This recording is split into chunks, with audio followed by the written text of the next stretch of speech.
Халық денсаулығы бас назарда. Қауіпті індеттің таралуына жол бермеу үшін елде қауіпсіздік шаралары қайта қолға алынды.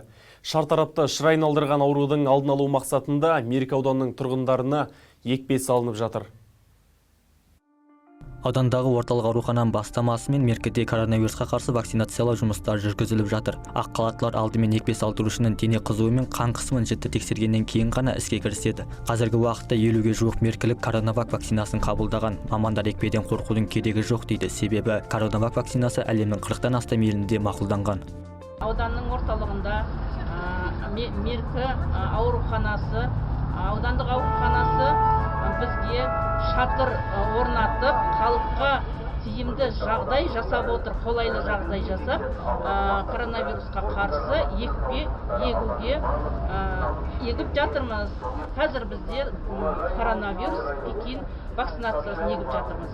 Аудандық дәрігерлер денсаулықты жақсартып, жұқпалы кеселдің алдын алу үшін иммунитеттің жоғары болуы керектігін баса айтты. Сол себептен тұрғындарды екпе ектіріп, өз иммунитетін көтеруге шақырды. Айта кетейік, вакцинациялау аудандық мәдениет үйінің алдында кешкі 18:00-ге дейін жүргізіледі. Тұрғындардың денсаулығы үшін аталған орталық демалыссыз жұмыс істейді.